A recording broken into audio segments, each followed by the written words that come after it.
Hi everyone, my name is Greg Hall. I am the Habitat and Stewardship Coordinator for the Coastal Heritage Preserve, which is where we are now.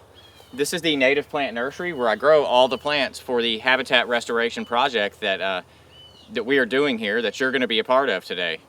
So this is funded by the Moody Methodist Permanent Endowment Fund, and I work for Artist Boat, and we are here to provide inspiration and education through unique coastal experiences, which is what you are going to have when you do this project with us. So the Coastal Heritage Preserve is about a 700-acre prairie preserve. It's coastal prairie, but it also has elements of salt marsh and freshwater marsh on it. The part of the land that you're going to be restoring today is the coastal prairie. And the reason that we're going to do that is because it's a critically endangered habitat. That one time there were 9 million acres of coastal prairie in Texas and Louisiana. Now we're down to less than 1% of that, which is 67,000 acres.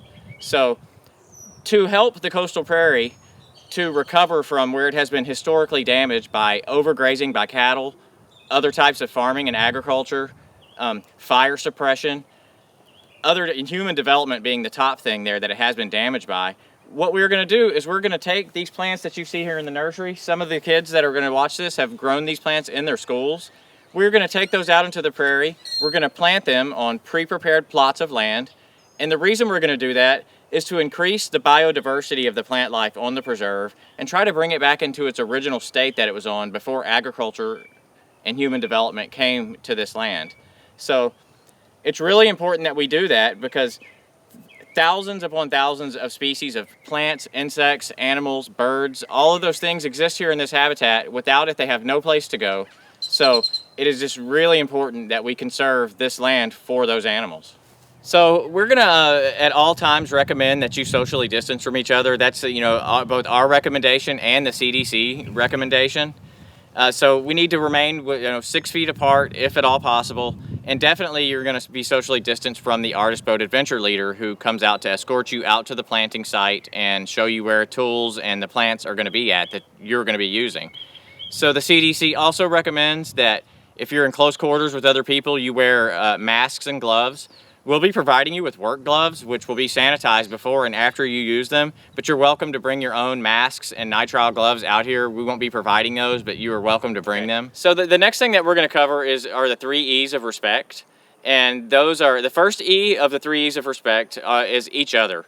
We don't want you to argue amongst yourselves or horseplay or do anything that might get you hurt, and you definitely need to listen to the adults that are with your group, including the Artist Boat Adventure Leader. So that if we're telling you to do something, it's for your own safety, not just because we want to tell you to do something. So the next E of respect is the environment. And we are guests here on a prairie preserve that thousands of animals and plants live on. This is their home, not our home. As I said, we are guests.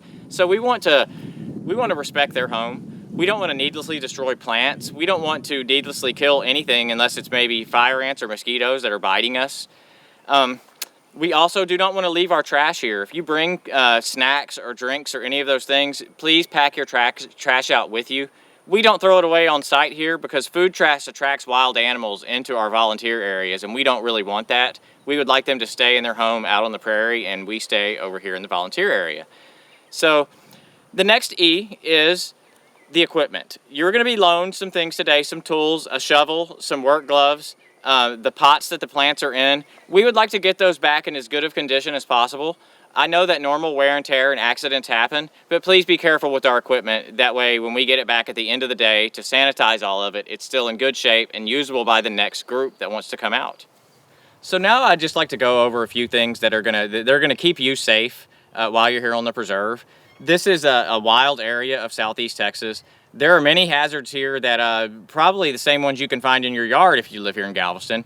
There are stinging and biting insects like bees, wasps, fire ants.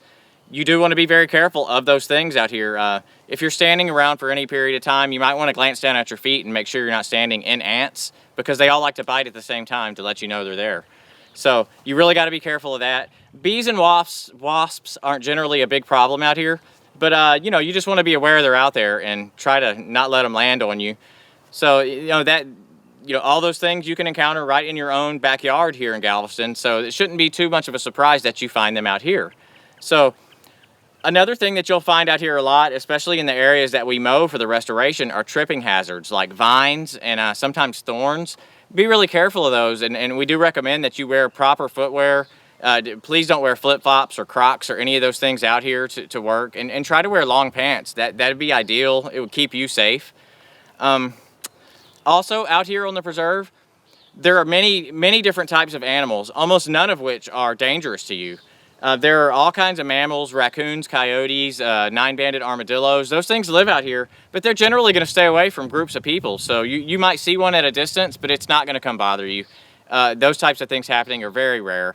If you actually see an animal that is allowing you to approach it, you probably don't want to approach it. It might be injured or sick, and in that case, you would notify an adult in your group or the Artist Boat Adventure leader that there is an animal over here that's not moving away from the group. So actually, though, the number one hazard I want to talk about out here is dehydration. Even if it's not very hot, sometimes you get dehydrated and don't realize it. So I would like for everybody to please take their water with them when they go out to plant and stay hydrated. If you feel like you need a break, take a break. We want everybody to leave here just as safe as they got here, and we don't want any incidents related to any of those things. We encourage you to bring sunscreen and wear it if you think you need it, bug spray, and wear that if you think you need it. And if you don't want to wear sunscreen, please wear protective clothing that's going to protect you from the sun, depending on the day that you pick to come out, what the weather conditions are like. Okay, so here we are at the planting site. Relative to where you started at when you parked and came out here, we are northeast of there. Your Artist Boat Adventure leader will guide you to and from this site, and you can actually see the parking area from here. If you need to walk back and go to your vehicle for any reason, or use the portalet that's over there at the guest parking area, you can do that easily from here. It's not that far of a walk. So out here is where the plants all get planted, and here beside me is where I'm going to be sanitizing all the tools. All the tools will be sanitized before and after each group uses them. So everything will be sanitized, at every step of the way. I mentioned that we are going to loan you gloves. I'll show you in a little while. You're just going to drop your gloves when you're done into a bucket here that is full of a weak bleach solution. And I'll also spray all the shovels down with a similar solution. So I'm going to demonstrate for you now exactly how we're going to sanitize all the tools that you're going to use. So what I'll do is every time before and after any of these tools are used, it will be sprayed with this weak bleach solution to go ahead and kill any germs that are on it. I'll spray the entire one side of each shovel, just like this, making sure that everything's covered, and then I'll flip them over.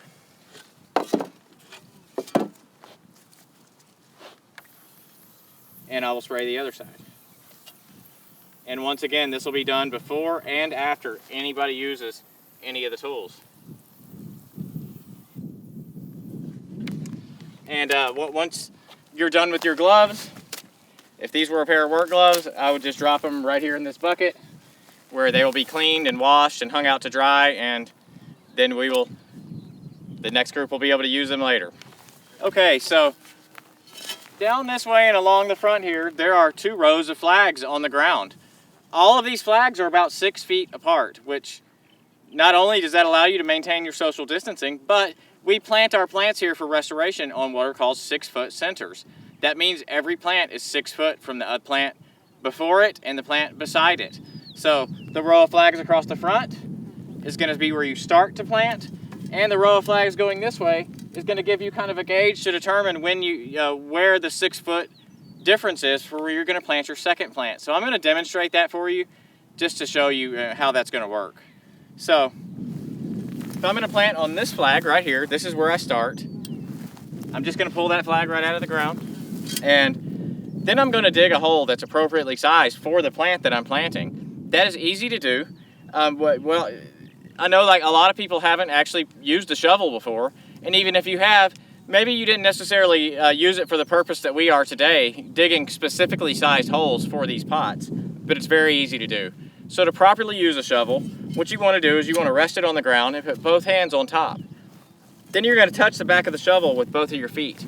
So somebody that has a lot of weight like me, I can just step on the shovel and it's going to sink into the ground.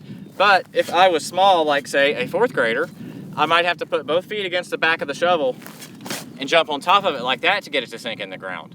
So once you've done that, you want to move your shovel in a tight circle. You don't have to dig too deep, just deep enough for that pot. And once you've gone all the way around in a circle, you don't want to just pick your dirt up and throw it aside, because you're going to use the dirt to fill in around the plant. So the easy way to do this is to keep all the dirt on the shovel and just set it to the side, just like that. Now you have your plant. What you want to do with the plant is, this is the way I like to do it. I take my hand and shape it just like a claw, and I put it down right on top of the soil. Then I flip the plant upside down, give it a little bit of a shake, grab by the hole right there, and it comes right out of the pot, all in one piece, just like that. What you're gonna see here is that the roots are all balled up on the bottom, and that's not good for the plant. It means it's been in a pot too long. What you wanna do is gently break those roots away. That's called root binding. You wanna gently break them away so that the roots are going down and they don't continue to grow in a circle. Then you've got your plant ready. You're just gonna sit it right in the hole. Ideally, it's gonna sit right at ground level. Then what you're gonna do is you're just gonna take some dirt off of your shovel that's conveniently still on there, and you're gonna fill in the edges around your plant.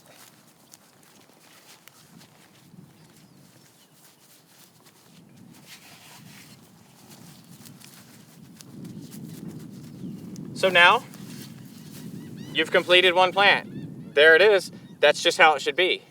So, once that happens, where do you plant your next plant? The easiest way to find that out is, of course, you can look at the flag that's over here, that's 6 feet away. But what you can also do is put the back of your foot right against where your hole started and just go 1, 2, 3, 4, 5, 6. And you'll plant your next plant right here, approximately 6 feet away. Okay. So I really hope that that you and your family will come out and participate in the Moody Permanent Endowment Fund Habitat Restoration Adventure, on the Artist Boat Coastal Heritage Preserve. And we really hope that you'll invite other families to become involved. You can register for this program at www.artistboat.org, or you can call us with any questions at 409-632-0388. So thanks for watching the video. We look forward to you scheduling your event and coming out and meeting us and participating in the Habitat Restoration Adventure.